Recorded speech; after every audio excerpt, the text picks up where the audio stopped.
Hey everybody, this is Robert Gowell coming to you with the Agent Mastermind, and I want to first of all thank you for taking your time to spend with us. We have a lot of agents on the line, and like Vicki said, we want to respect everyone's time, so I'm going to jump right into the good stuff. I've been in the business 16 years, in the real estate business, and I've been told that you have to list to last, or listings are the name of the game. And I have to agree. And I guess an analogy that I like to give is when you're working a buyer sometimes can be a moving target. They'll say, you know, Robert, we're looking for a 3-bedroom, 2-bath home with a pool, and we want it in a certain area. And then you email the buyer all these homes, and next thing you know, they buy in a different area in a different price range, and maybe even it's a condo. So buyers are a moving target, a little tougher to shoot. Where listings, you know what you have. If you price it right, the business will work for you instead of you working for it. So write that down. I think that's the first good lesson of why we want to build an inventory, is when you get your real estate license, you can either work for it or let the business work for you. And so my goal for all of you on this call is let the business work for you. Go out there and build your listing inventory. So what I'm going to share with you today are 5 listing appointment fundamentals. These are 5 things you need to do on every single listing appointment. Okay? So let's go over what we're going to talk about for today's workshop. First of all, Robert. Yes. Real quick, can you minimize your control panel by pushing that orange arrow so it collapses it to the side of the screen? It's causing a little bit of flashing. Perfect. Thank you very much. How's that? You got it. Okay, so what we'd like to do is, for those of you who don't know me, I am going to start off with an intro, just tell you a little bit about myself. From there, okay, let me do this, I think. Why did I just do that? Okay, from there, I'm going to take you through the 5 listing appointment fundamentals. Then this is really cool. I'm going to talk to you about CMAs and how to get that 6 to 7% commission. So you're going to want to stick around all the way to the end. And then the last thing I'm going to talk to you about is how you can take your career and get it to the next level. So with that said, let's move along here. I'd like to start off with my real estate experience. I was licensed to sell real estate on October 19th, 1998. I started at Coldwell Banker. I was up for Rookie of the Year for the whole state of Florida, but I did not finish my first year. I moved on to RE/MAX. I was the broker manager of a company called Signature Realty, and my 4th home was Alexa Realty, where I've been since 2004. But I became a broker back in 2002. So for the last 12 years, I've been coaching, training, and mentoring agents. And by the end of 2012, my team had sold and closed over 1,200 homes, totaling over $250 million in production. And I think this is pretty cool. I got a call from Business Leader magazine. They named me one of their top 50 entrepreneurs for 2012. And at the end, I'm going to show you why that happened and some of the different things that I'm involved in and how I invested and where the opportunity lies for you on this call.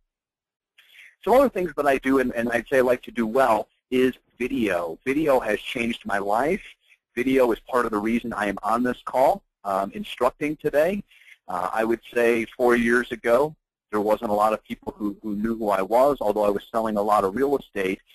When I started switching to video, I got more national recognition. I started a show called Alexa Realty 411. So write that down, AlexaRealty411.com. Check out our videos, and if anybody wants any help or any pointers or any advice, we did a lot of things wrong in the beginning. It seemed like the first 6 to 8 months we went in the wrong direction. But we've been doing videos now for over 3 years. I do anywhere from 2 to 4 a month.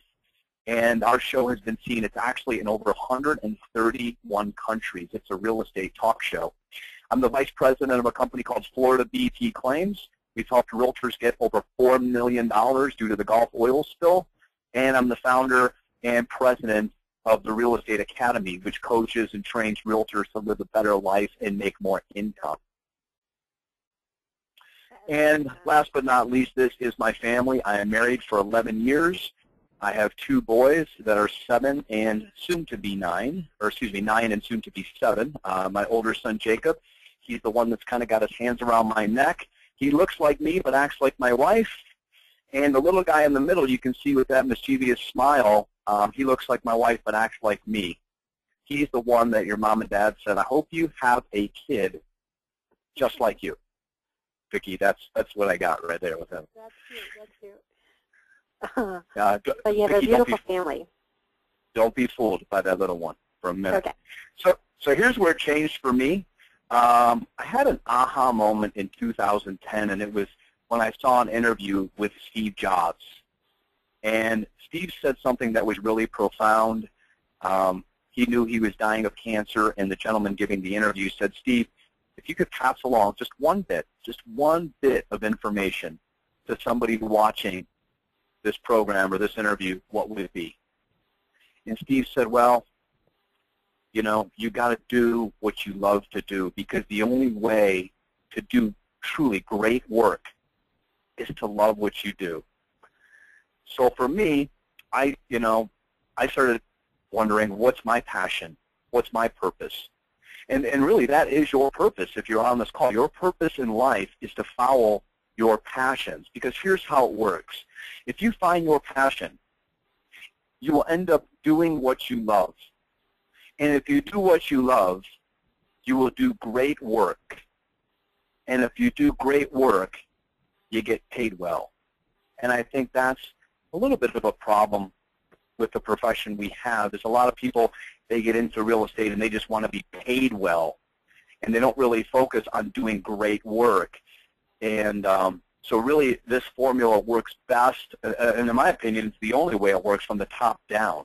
Do what you love, therefore you will always do great work, and if you do great work, the money just seems to follow. That is so true. Yeah, that really cuts home right there. So. Well, you know, and I remember we follow Scott and I that too. Scott, we follow that here in Scott's office. So we make sure that everything that we put out there, we love to do it, and it shows, and we do great work. So that gives us our passion. That's the reason why we wake up every day. And that's really true. I mean, you should ask yourself, why do we put our feet on the floor every day when we get up out of bed? Mm-hmm. What excites us? I mean, if we're not excited, if we're dragging our heels to get in the shower, and we just don't feel like going to work, there's something wrong.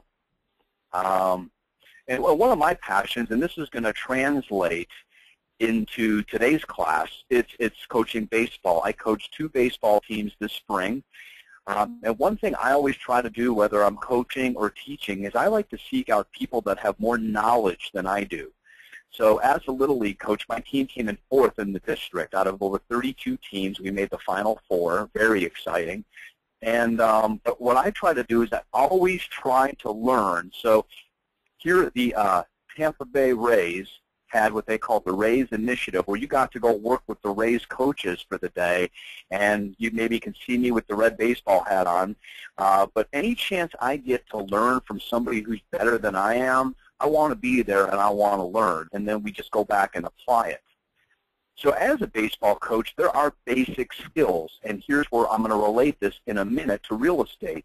If you brought me your son or your daughter and you said, make them into a great little leaguer, what we're going to do is we're going to break baseball down into just 5 categories: hitting, fielding, throwing, base running, and catching. And we're going to do this over and over and over and even over again. So when you think about real estate has 5 core fundamentals when you go on a listing appointment. So if you have a pen and a piece of paper, we're going to break down now, excuse me, the 5 core fundamentals that you should use every single time when you go on a listing appointment. Okay, number 1, it's called rapport. And I want you to look at all the words on this screen. Rapport to me is finding a connection. If there is no connection with you and that seller. If you just have not connected, odds are you are not going to get that listing. Getting that listing sometimes, it reminds me of dating. You know, if you're single and you're out and you meet somebody, the first thing you have to have before it goes any further is there has to be some type of a connection. And if there is no connection, it doesn't go any further. So it doesn't really matter, you know, how much real estate knowledge you have in the beginning or if you're the neighborhood expert. It's about walking in and connecting. It's about listening to the client. A lot of times the seller, they're going to give you the answers to the test. The problem is we're not listening. And I'm going to give you an example of that. Mirror the client. Like, I am a super high energy guy, but if I knock on the door and the lady who answers the door is 87 years old and she's very soft-spoken, you know, Robert Gowan is high energy, I might scare the living daylights out of this lady. So, you know, if they're a high energy person, you got to bring your high energy game, right? If they're a little soft-spoken, you might have to tone it down. But you kind of have to match the energy of the people you're talking to. Also, identify the type of personality that you're talking to. I love this one, respect. There's a lot of realtors that go into these homes and maybe they are the neighborhood experts or they've sold thousands of homes and they just, and maybe this is a $200,000 home and they're used to selling $500,000 homes and they just don't treat the sellers with the respect that they deserve. You should respect everybody and not go into your presentation until you've built rapport and you've related and connected with them. But all the words on this screen are very, very important. So step number one is build rapport. Now, Scott talks about this all the time. There are 4 rapport builders, and they're the most common things that most people like to talk about. And why I like to bring this up is because if you're in a situation, let's say you're working with a buyer, and they get in your car, and you just realize, I have nothing in common with this buyer. Or if you're over at the seller's home, like I said, I am 46, super high energy, 2 young kids, and the lady who answers the door is 87 years old. Odds are we don't have a lot in common. So what I need to do is I need to establish that rapport or that connection. So what we like to do is we like to talk frog. Okay, and here's what frog means. You start and ask them about their family. And a perfect way to do this is when that 87-year-old seller is walking you around the home, when you see the pictures up of the grandkids hanging up maybe in the hallway, this is a perfect time to say, oh my gosh, is this your family? Are these your grandkids? How many grandkids do you have? 25 grandkids. Wow, congratulations. Now, is this why you're moving? Oh, okay, you want to get up north and be closer to the grandkids. Okay. So what would be the perfect time you'd like to move? Okay. So whereabouts up north do they live? Oh, they live in upstate New York. Okay. So again, once you start talking to people about their family, you tend to build more of a rapport and have a connection. R is recreation. You walk out in the garage and you see the golf cart and a set of golf clubs. A perfect time to say, it looks like you like to golf. How often do you play? Again, build the dialogue around their recreation or what they like to do for fun. O, occupation. So what did you do for a living? How long did you do that? Did you enjoy it? Okay, so what we try to do is take each question, write this down, and go what I call 3 deep. Try to ask 3 questions about the family, 3 about their recreation, what they used to do for a living, and goals. Tell me about your goals. Obviously, you have this. It's for sale by owner. In the perfect world, what would you like to see happen? When would you like to see it happen by? And what happens if it doesn't sell? How does that affect your plans? So when you start talking about their family, what they like to do for fun, recreation, what they've done for a living, or what their goals or future dreams are, what happens is you start to really establish rapport. And I had a coach years ago that said people don't care what you know until they know that you care. And I proved this. When I was a brand new realtor, I had a chance to go list a $350,000 house in a neighborhood where 2 agents just own the neighborhood. I mean, you just could not get in there. But it was a for sale by owner. I called, and I got my foot in the door. So when I went over there, they were the gentleman who answered the door said, "Come on in. You know, we'd like to get this home sold. I'll show you the house, but we've got relatives and family over. We're having a birthday party for my son." So I said, "No problem." So I'm walking around the house, and they're putting the birthday cake on the table, and they're getting ready to sing happy birthday, and there's another knock on the door. Who is it? But it's the neighborhood expert. And the husband comes to me and says, "I'm so sorry. I booked you. My wife booked him." Geez. He's like, "I'm embarrassed." And I said, "You know what? No problem. Why don't you just talk with him, and I'll just act like one of the family members." He's like, "Here, have a piece of birthday cake." So I'm eating birthday cake in the kitchen, singing happy birthday with the family, and the so-called neighborhood expert comes in. Now, maybe, give him the benefit of the doubt, maybe he saw a lot of the family there, but he built no rapport. He walked in, and he told them who he was, how many homes he sold, that his company was #1, and within 5 minutes, he was laying the comps down on the kitchen table.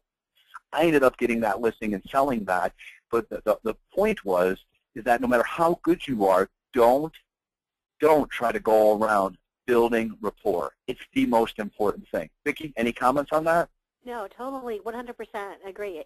He walked in, it's all about him, what he does, and you are the total opposite. So that's awesome, and it's great advice to follow. Perfect. Yeah, and you know, there's some other coaches that I work with, and some of these guys are not just tops in the country, but tops in the world. And that's a story that they even tell when we go on our Google Hangouts and do our mastermind training, is that even after selling, you know, and making $8 million in commission, they still lose out from time to time because sometimes they still struggle. "I'm so busy, I've got so much going on," and they'll even tell you the first thing is, no matter how good you are, it all starts with rapport. Period. Period. Yep. Period. End of story. So number 2 is after the rapport is there, and you feel like there is a connection, now it's time to go to step number 2, which is qualify the client. And we do this by asking a series of questions. And your questions are really to lead you in just a couple directions. The first one is, what is their motivation? And, you know, Vicki, I know you've been in the business a long time, but how does it work when they're not motivated? Well, it's creating, you create the excitement that you know, they will then mirror from you. So that has been kind of helpful to me. So well, what if they have no motivation to sell their home, and they just say, "Hey, Vicki, you know what? If I get my, you know, I know I priced it. You know, my neighbor sold at 300. I've got the exact same house. I'm going at 4. And if I don't get my price, I don't get my price. I really don't care. I'm just seeing what's out there." Do they sound like they're very motivated? No, they don't. But then sometimes, you know, you have to find, by building that rapport, you find deeper meaning onto the reason why that they really need to. In fact, a prime example of that is a neighbor whose wife, they really needed to go into more of an assisted living, but he was, you know, he was not going to budge his price, and they would stay there forever. You know, so you try to talk about, you know, the life that it could be better for them, you know. So you give them options and ideas, and, of course, it's their decision, you know, but you create excitement about, you know, what could be. Kind of a storyteller, too. Mm-hmm. Yeah, so motivation is one thing I'm looking for, and the other is timing. Mm-hmm. You know, when I'm walking in and I'm asking my questions, I'm just trying to determine what the seller's motivation and timing is. Why are they selling? How soon do they need to sell by? And I'm looking to see if there's a problem, kind of like a doctor or a detective, if there's a way. And I'm going to give you a great example of this in just a few minutes. And I just put this in there. If it's a problem, this is your chance to offer a solution or get out of the way of somebody who can. And then the perfect scenario is coming up here in a minute. There's 3 pain points for home sellers, and it's your job to try to uncover what these are. Most of them have a fear of the property not selling at all, the fear of it not selling fast enough, or the fear of it not selling for enough money. So these are the questions you got to try to uncover. What happens if it doesn't sell? How is this going to mess up their plans? I mean, how bad do they need to get it sold?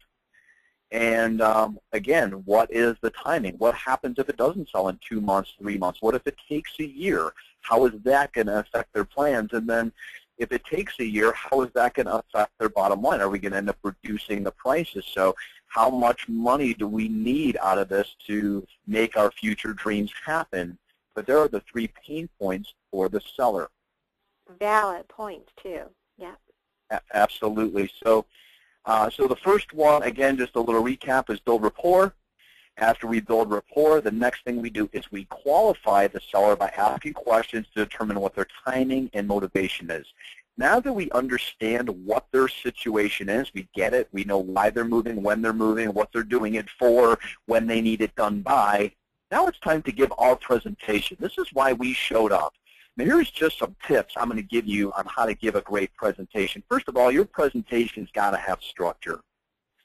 It should have a logical order with an introduction, a middle, and some main closing points, and possibly a call to action, but definitely a call to action. Next, you should not go in and wing this. You should always practice, whether it's in front of a mirror, record yourself in front of a friend. Your body language is going to be extremely important. Your body language is going to say more than maybe you're going to say verbally. You need to smile and have confidence and make eye contact, especially when you're discussing commissions or fees. And, you know, I am animated. I always like to move around a little bit. If you're doing some type of lecture in front of a room, don't hide behind the podium. If you're doing maybe a home buyer seminar, move around a little bit. I always leave notes and handouts. I don't ever leave a presentation or leave somebody's house with them not having my information. I leave them a home selling brochure, my business card, and I always get their information, their name, phone number, and email address, at least those 3, name, phone number, and email address. Your speech, speak clearly, confidently, concisely. Never too fast, and do not use real estate jargon. They just don't understand it. Maybe it's the talk we use at the office, but the way we talk to our fellow realtors around the office is not the way we should talk to a seller when we're out on an appointment. Put your presentation on a PowerPoint, an iPad. Mine's on a PowerPoint. Similar to this, my slides are clean and simple. We have diagrams, charts. Interaction is huge. Always ask the seller questions. You don't just want to go into their kitchen and just speak at them. You want to ask them, you know, what they understand about the market, you know, again, what they know about it, how quickly do they think homes are selling in their neighborhood, where do they come up with the price. Get them involved, right? Get them more involved. Otherwise, I mean, when I was new, and I was trained on how to give a great listing appointment, I was told you just go there and talk to them. But these people would roll their eyes and they were falling asleep. And when I started engaging them and making them a part of my listing presentation, things changed. And nervousness. And I'm going to tell you this. If you're walking into a listing presentation and you're nervous, do you know what the problem is? You're not prepared.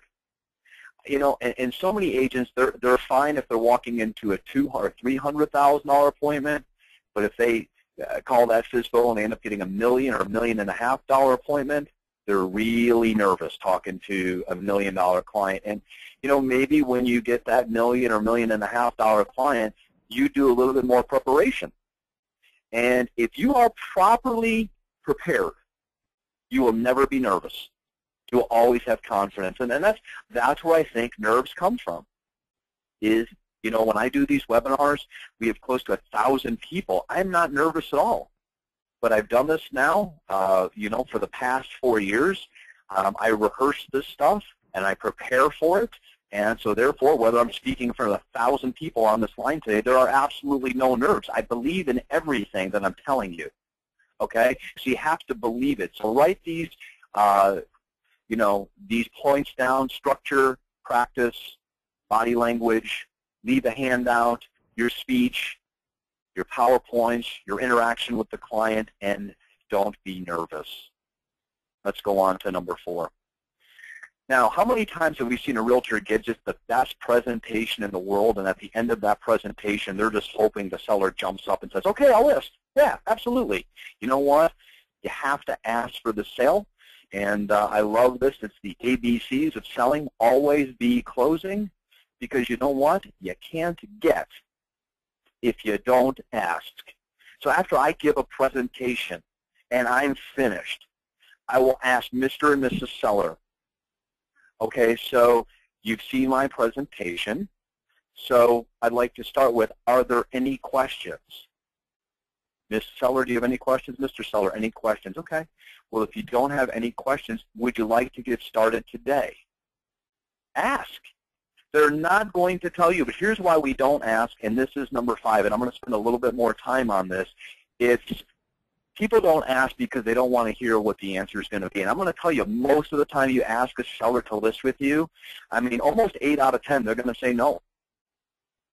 Especially if you're doing a for sale by owners or expires. It's not because you've done a bad job presenting. It's just because they need to think about it. They might have other realtors they're interviewing. They might have to talk it over with another family member. So, you know, you have to go through a series of no's before you get a yes.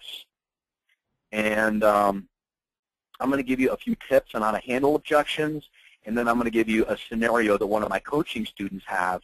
And Vicki, I want you to be a part of this, and I'm going to show you how the correct way to handle this was. But when you ask a seller, are you ready to get started today, almost expect that you're going to hear no. This way, when you get a no, it's not that big of a deal because you were expecting it.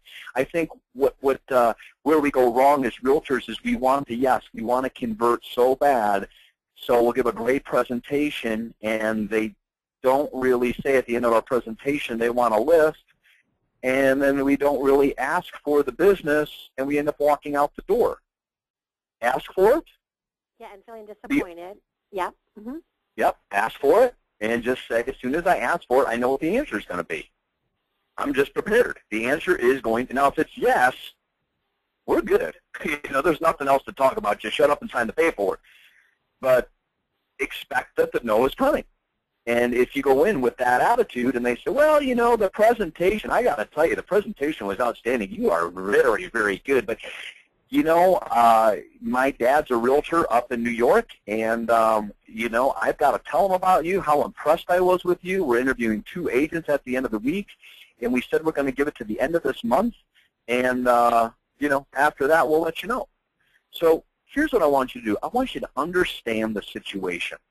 And you were talking about that, Vicki. It's always digging deep. Digging deep, right? And asking the right questions, and there it is. Dig deep. You've got to get down to the root. And this example, right after this slide, I'm going to give you this example. Search it, see if you can find a problem, and if so, expose that there may be a problem. And then you, as the expert, it's your job to offer a better solution. Okay? And if you're out there and you're on this webinar and you come across any objections you cannot handle, I want you to do me a favor, write them down. I'm going to give you my personal email address, my private. I do not give this out, but for anyone who works with Carl and Scotty and Vicki, I'm going to do that today. I'm going to give you my personal email address. I want to hear the objections you're getting that you can't handle, and together we will come up with answers. But I want to give you one prime example, Vicki, okay? So one of my students came across this, and he said to me, you're the coach, how would you handle it? He called on a for sale by owner that was $250,000. And the for sale by owner was pretty clear. They said, bring me a buyer, and we'll pay you a 3% commission. But we are 100% sure we're not listing. We sell all of our own homes, and we have money. We're, you know, we've got some money, and we don't need a realtor. And so if you're coming over here for a listing, you're wasting your time. And the student of mine says, well, I'm going to go. I said, you should go. Yep. So he goes over there, and here's the situation. They have 2 homes in the same neighborhood. They live in this one home that's $250,000, and they just bought a home that was like $350 or $400, just like 2 streets over. Number one, they liked the neighborhood. That's why they stayed in the neighborhood. But they needed a bigger house because the mother-in-law became disabled, and she was moving in with them, and they were going to take care of her. So they told this client of mine that I coach that, again, we told you on the phone, if you're here looking for a listing, you're wasting your time. The most we're going to pay on this $250,000 house is a 3% commission.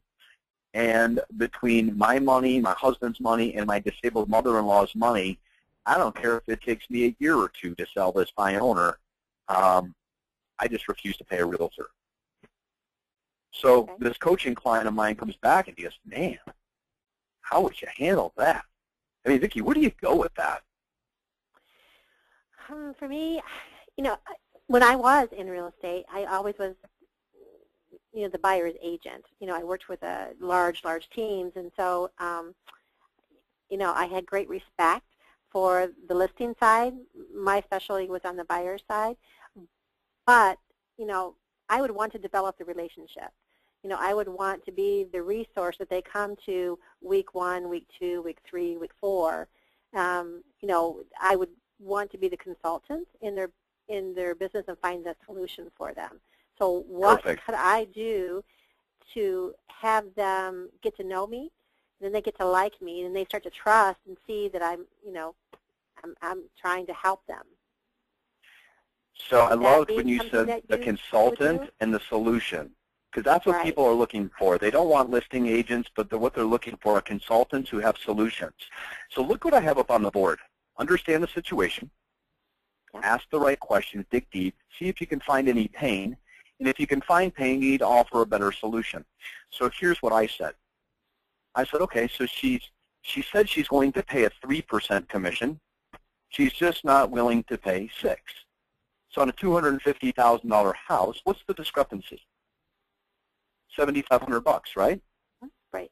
Because she's sold on 3. She's just not sold on 6. So what's going to stop her from doing business with me is $7,500. Let's call it what it is. Now here's the issue I see. Now I understand that you do not need the money, and I understand you have money, your husband has money, and your mother-in-law has money, and if it takes you 2 years, you're not going to list with an agent. But here's one thing I want to make you aware of. You're about to move into this $350,000, $400,000 house. What happens to this one for $250,000? It sits vacant. If it's not paid off, how much is the mortgage payment, the taxes, the insurance, the electric bill, the landscaper? We started adding up the bills. It was over $3,200 a month for a vacant house. Now, what if this $3,200 a month house sits just for a year? Okay, $3,200 times 12, that's $38,400, and you know you're going to put a few $100 or $1,000 into the, you know, maybe some landscaping or an issue here or there. So bottom line is she's saying, hey, I am not going to pay a listing agent, but I'm willing to pay $40,000 a year to hold this house because I'm going to save myself $7,500 in commission. Does this make sense? So what we need to do is we need to dig deep, because really she didn't understand what she was even saying. Yes, I don't want to list with a realtor. Listen, this has nothing to do with me, Mrs. Seller, nothing. I'm here as a consultant to help you. Now, yes, you're willing to pay 3%. Great. And you're saving 3%. Great. All you're saving at 3% of $250,000 is $7,500. So let's draw that on a piece of paper. $7,500 you save by not having a realtor. Now let's look at everything you lose by not having one over the next year. House payment, taxes, insurance, all this stuff listed out, multiply it by 12. You mean to tell me you're going to spend $40,000 to save $7,500? I'm here to tell you that's not a good move. And this is what I bring to the table as your consultant. I don't want you to make moves like that. I don't care if you have money. My job is for you to keep your money. You follow? I want you to keep your money. So it's better to pay $7,500 than to lose $40,000 a year, wouldn't you say? So it's better to step over thousands to pick up $1. Yeah, and that's exactly what they're doing. They're stepping over thousands of dollars to pick up $1. So again, look at that. I understood the situation better than my client. I asked better questions. I dug a little deeper.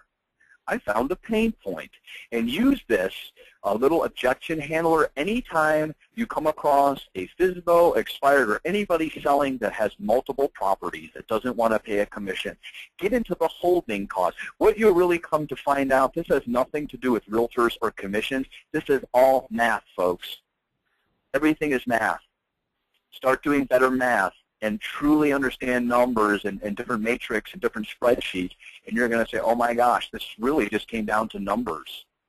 So just wanted to throw that out. So here's 5 words. You can't change the facts, right? Facts are what they are. So well, they can appreciate when you point this stuff out, the other agents aren't pointing this stuff out. I'm going to tell you that right now. They're just over there trying to convert. Mm-hmm. So here's 5 words to remember when you go on a listing appointment. Focus on conversations, not conversions. 5 simple words. Focus on conversations, not conversions. We all know we want to convert.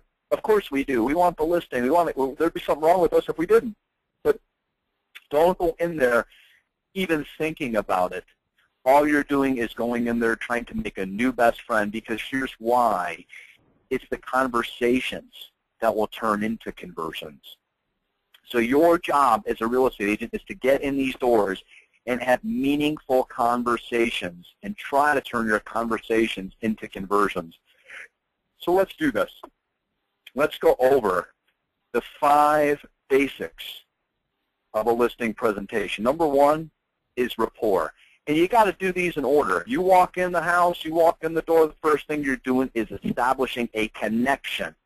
Once that connection is in place, the next thing you're doing is you're asking questions to qualify the client, to see if they have timing, motivation, what their reasons are for doing what they're doing.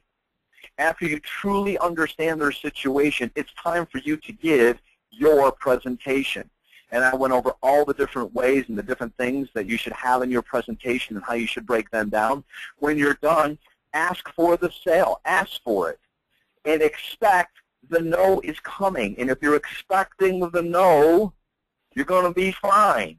It's when you're expecting the yes that the no throws you off. Just go, hey, when I ask, guess what I want to hear? No. So when they say no, you say, hey, cool, that was what I was expecting. So then it's your job to handle these objections and then to continue to follow up.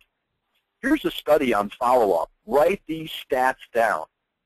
Did you know that 44% of salespeople quit after the first time they hear no? So, listen, we got to think about it. You're a really real nice guy, but I don't think so.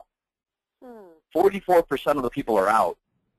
An additional 22% after the second time they hear no. So all you have to do is tell a real estate guy no twice, and you're getting rid of 2/3 of them. That's it. No, I don't think so. Hey, it's still not a good time. You have to call me back. 2/3 of them you'll never hear of again.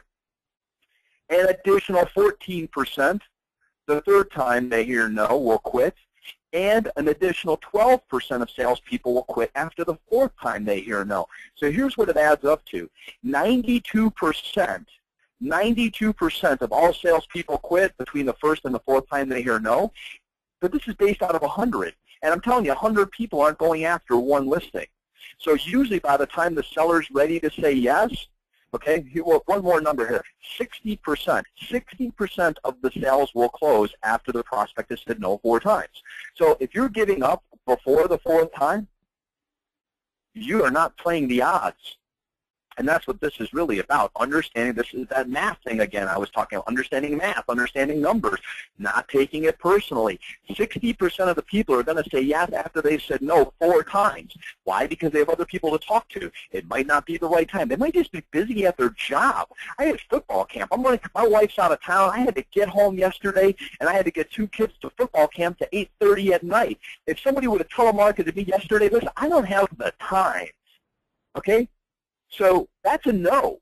So you got to follow up, okay? So 8% of salespeople are left when the prospect is ready to say yes, and I'm going to tell you that comes down to maybe 2 salespeople, maybe.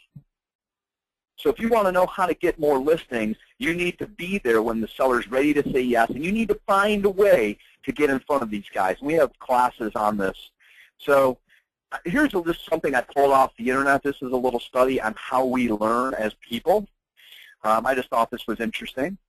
So if you just listen to a lecture, you're going to retain usually about 5% of that. Maybe if you read something, you'll retain 10% of that. Today, maybe we had a little audio-visual presentation. Maybe some of you will remember 20% of what I said today. If I did it live, if you came to see me live and seen a live demonstration, 30%. If we did something interactive, we were part of like a mastermind group where we were doing coaching and discussing things, you would retain about 50%. But if you get out there and start doing what you're being told to do, you're going to retain and learn 75%. And there's only one thing better, okay? But for most of the people on this line as realtors, they're not teachers. We learn by doing. So please take this stuff, and I think that's why I put this slide in here, is to just encourage you to take what I've shown you today and just do it. Don't second guess it. Just do it.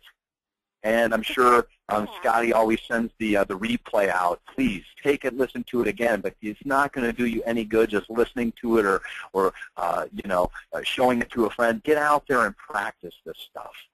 Right. Here's a few bonus. To your slide Go ahead. That you talked about, Robert, in the very beginning. How to, doing it over and over again. The pitching, the batting, that kind of stuff. It's role playing, actually. It's honing your craft, really. Repetition is the mother of skill. If you want to be better at anything, it all comes down to reps. My son, he wants to be better at certain things, and so you just got to do it more than the other guy. You got to do it more. Every time you do it a little bit more, you train yourself a little bit more. So here's a few bonus slides. I was on a mastermind with some of the top agents, not just in the country, but in the world. And here were some things they were discussing. And I just thought these two slides were really interesting. So these are kind of like your bonus slides. We were talking, we got on the subject of CMAs. And here's what I'm seeing. A lot of the top agents across the country, when they're going on that listing presentation, they're not bringing CMAs. I found this really interesting. They're saying that's the way they differentiate themselves from the competition. And so when they walk into a home and the seller says, so what do you think my home is worth? Did you bring a CMA? They're saying, well, how could I have brought a CMA? I haven't even saw your house yet. I mean, look, you've upgraded this and you've done all this great work out back. You mean to tell me some of these agents brought CMAs without seeing your home? Wow, would you differentiate yourself from the competition? You actually, and this is another reason to get back in front of, well, what I'd like to do is now that I've seen your home, I'd love to run some numbers and maybe, come back and really sit down and discuss this with you further. Another agent said, well, if an agent has done a CMA without seeing your home or a CMA, really just shows what properties have sold for in the last 6 months or in the last year. To me, that's like looking in the rearview mirror. What we're trying to do is find the seller's bottom line, and a CMA can make a good appointment go bad quickly. I'll give you an example. I was on one that I really feel is going to sell at $450. They were for sale by owner for $520. Okay, the comps say $450. They're at $520. Wow. So we did not do comps. Or I did not do comps. My assistant showed up with comps. And she said, well, I'm going to show them the comps. I said, do not do that. And so when we got to the point of discussing what the house was worth, somehow and these people, they were an old Polish couple, and they were feeding us. They were feeding us. I haven't drank, they were drinking Rianiti. I haven't had Rianiti in a while. So, they're drinking wine, feeding us. This couldn't have been a better appointment as far as rapport-wise. They loved us. The seller was trying to hook up my assistant with his son, who's 31. He's like, so this was really a true love fest, rapport fest. But as soon as my assistant threw out what she felt the comps were, he hit his hand on the table and he said, no way, I will not do that. And I said, well, wait a second. The comps are like looking in a rearview mirror. That was the past. Why don't we do this? Why don't we start at $4.99 and we'll see how it goes? And they like that idea. So I guess the point I'm trying to make is we've all been there. We've been on a listing appointment. We've had great rapport. But as soon as we talk numbers, it's almost like they take offense to what a CMA tells them their house is worth. So I'm telling you, a CMA is going to kind of, I believe, it's going to, in a lot of ways, turn a good listing appointment very bad quickly.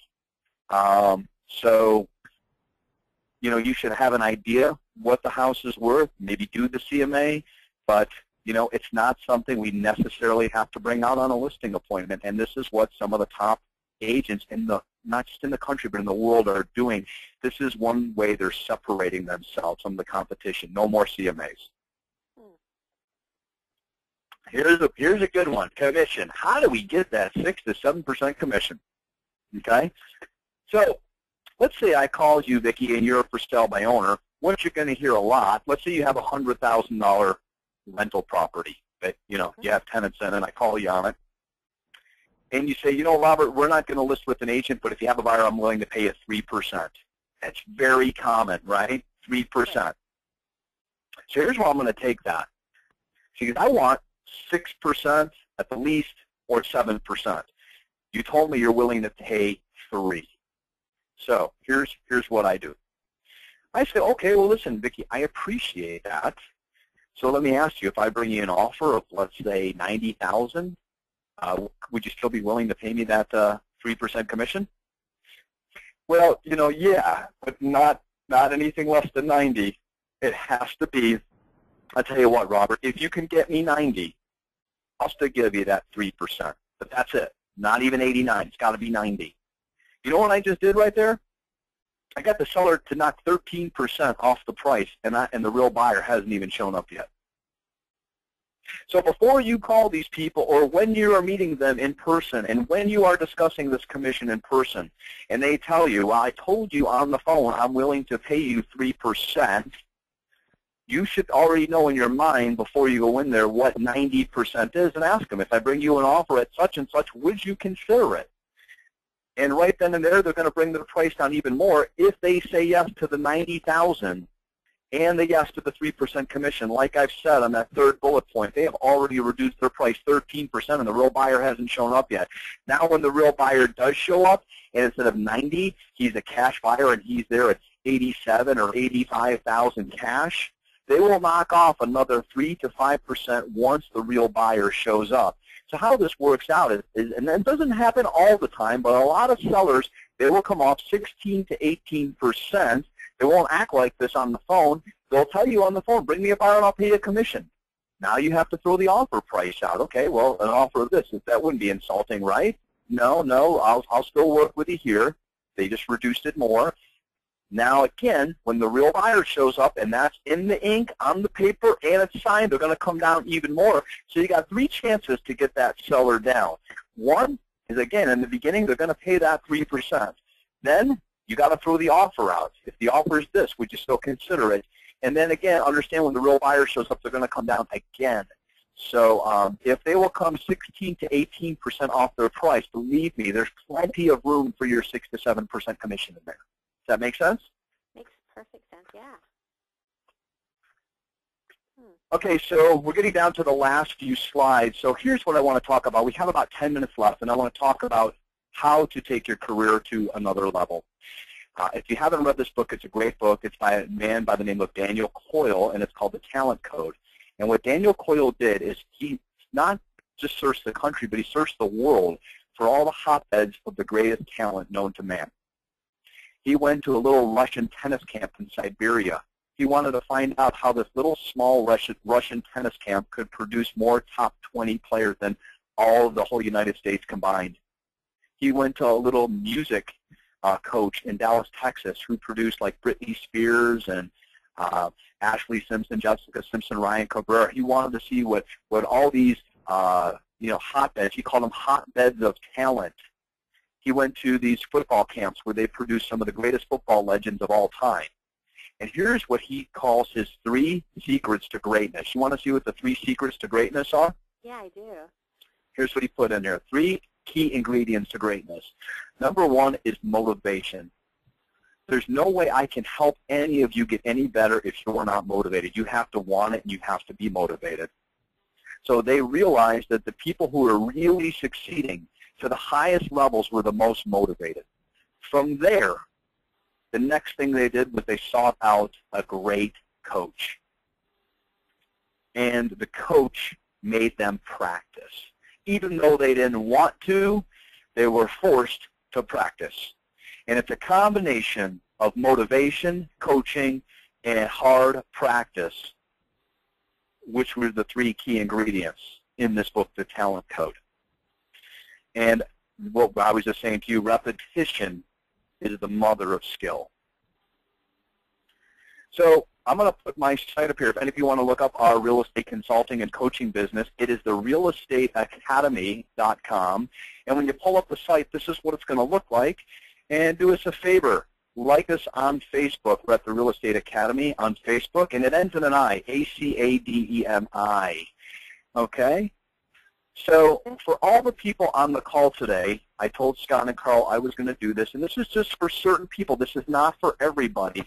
This is for people who want to take their career to the next level. Here's 3 things that we do, and I'm going to call them our 3 special offers. Okay? We offer 3 different coaching packages, so let me go through them. The first one is called our Bronze Package. And what we do is you work with me, not one of my coaches. I will coach you.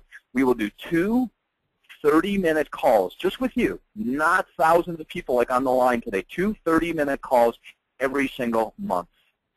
Normally we charge $400, but when we sign a 6-month commitment, we drop it down to $297. Here's what it adds up to, Vicki. 6 months at $297. This is what you pay over 6 months, $1,782. That's the equivalent of selling a $60,000 home to break even. So we work together twice a month on the phone, one-on-one. I'm hearing what your problems are, what your situation is. I'm offering suggestions. I'm showing you my strategies. And if I can help you sell one $60,000 home, just one, in 6 months, you break even. If I can help you sell a $200,000 home, you're going to make 6. The cost of the coaching is $1,782. Let's say I can help you sell 3 homes over a 6-month period, just 3, valued at $200,000 each. You would make $18,000 more than you would have made before. So that is our Bronze Package. Well, next is for the people who want. Go ahead. I certainly wouldn't want to come up in competition against you on a listing presentation, that's for sure. Well, I'm going to show you. I've got a guy that I'm coaching right now. He got 20 listing appointments in the last 2 weeks, and that's worth the $297. He's only at $297 a month. So think about that. In 6 months, he's going to pay me $1,782. He got 20 listing appointments in the last 2 weeks. He's going to pay for me within the first month and the last 5 months, and he can keep this knowledge for the rest of his life. Mm-hmm. Here's our solo package. These are for people who want to talk every single week and be held accountable. We talk every single week or 4 times a month. We put you in on the calendar, and I'll talk to you. We do it 30 minutes. I call you every week, and I want to know what you're doing, and I'm keeping you on track. It's normally $800, but when we do 6 months, we knock the price down heavily.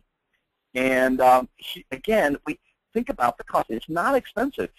It's all about an investment. 6 months. 6 months. And it's less than $3,000. So if I can help you, Vicki, if you and I work together every single week, just like we did now, one-on-one, just Robbie and Vicki, you'd have to sell a $100,000 home to break even. That's it, just one. And if I can get you 10 listing appointments a week, like my buddy Chip's doing, I'm going to show you that in a minute. Okay, here's the breakdown. If you can sell 1, you break even. 2 at 200, this is what you make. And if I can help you sell 4, I mean, it's endless what you can make with this, and it's proven, and it's working. Okay, well, 1 more, and then I'm going to show you what investing did for me. We're down to maybe the last 4 or 5 slides, and I really appreciate everyone hanging in there. So we have the bronze and the silver. Now, if you have a team, let's say you're a broker and you're on this call, or if you're a team and you work with a team of 3 or a team of 5, we have our team package. Okay, we talk every week for an hour, and I want to talk to your team members. Normally $1,600, but with a 6-month commitment, you can divide this up by your team members. I mean, save the money, okay? And over 6 months, it's going to cost you $59.82. And like I said, split it with a team member. And it's if you have, let's say you had 3 team members, and we're all talking every single week. You don't have to sell $100,000-$200,000 home between your whole team. That's crazy. If everybody on your team sold 1, you would be more than profitable. And if I could help you sell like 5, you would absolutely kill it. So I want to talk about this. Like I said, we got a few slides left. Now, somebody might be here on this webinar going, you know, I didn't come on this webinar to spend this kind of money. So I'm going to show you what investing has done for my life. This is an absolute fact. Years ago, we had the BP oil spill. The oil rig blew up in the Gulf of Mexico. And a buddy of mine, I was helping people do their claims for free.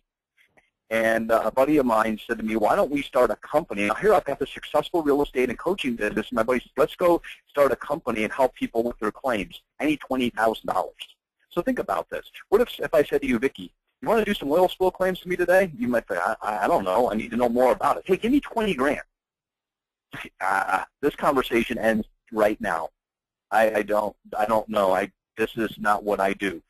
This is part of the reason Business Leader Magazine voted me one of their top 50 entrepreneurs, because it's not about what you invest, it's about what the return is. Here's what we did. We went around and took this 20 grand and started doing seminars all across the Gulf region. Here's what we made in 1 year, $680,000 from 20.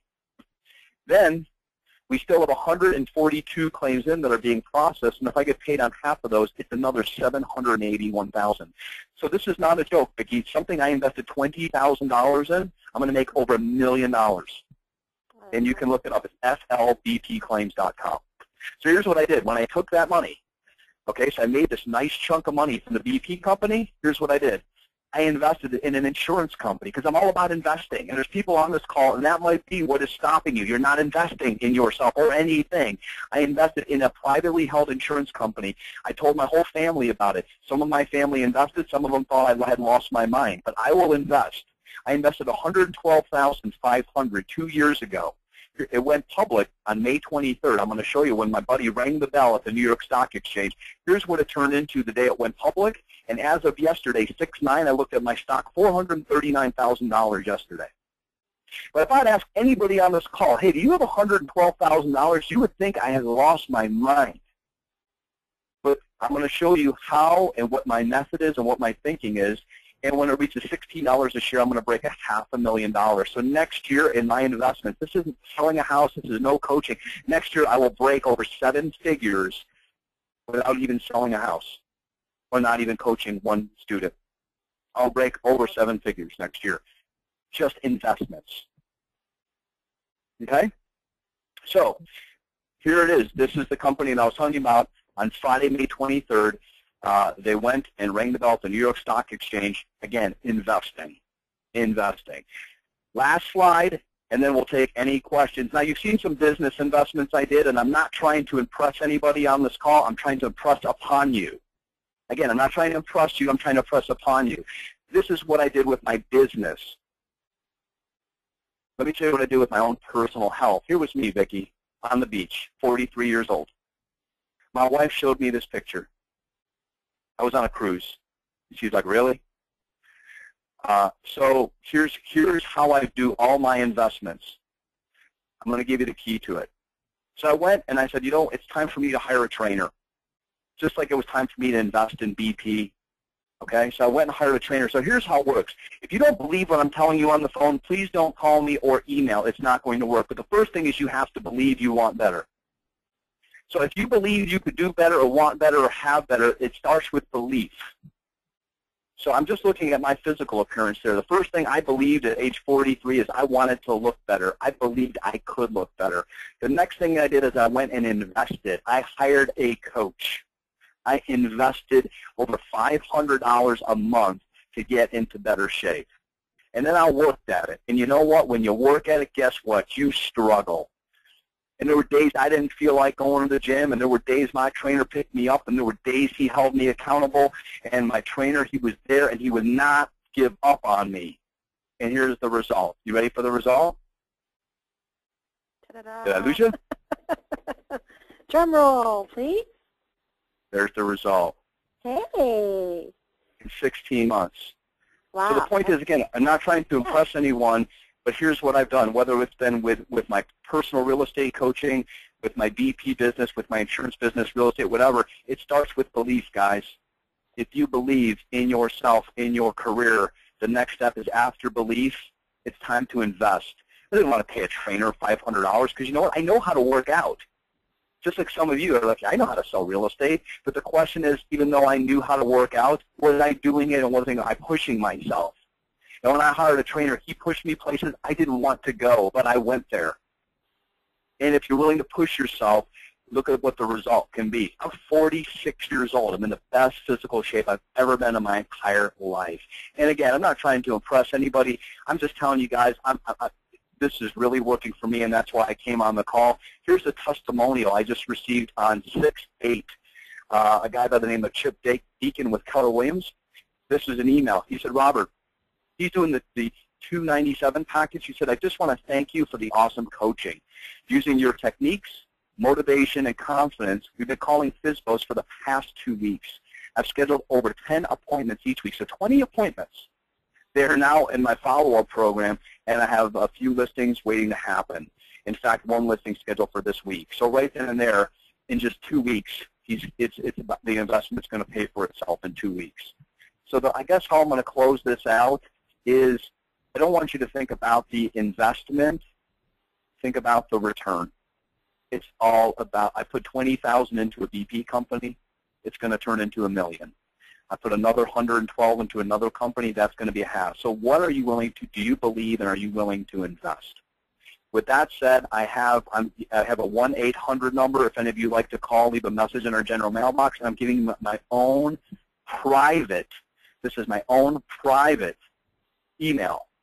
Please, if you're interested in coaching, just say, hey, I'm interested in what you talked about. I'm willing to give a free 30-minute consultation, free 30-minute consultation. It's not for everyone. And with that said, Vicki, I'll turn it over to you if anyone has any questions.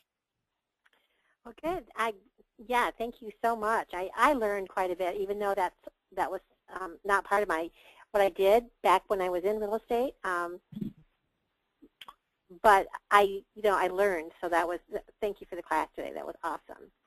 Absolutely. Now, are there any questions? I know we went maybe 3 minutes over time. I apologize, but I wanted to make sure that we got everything in. And like I said, I'll field any questions that we have. Well, let's go ahead and start at the very beginning here. I thought that Karen was answering the questions already, but let me just double check here. Okay.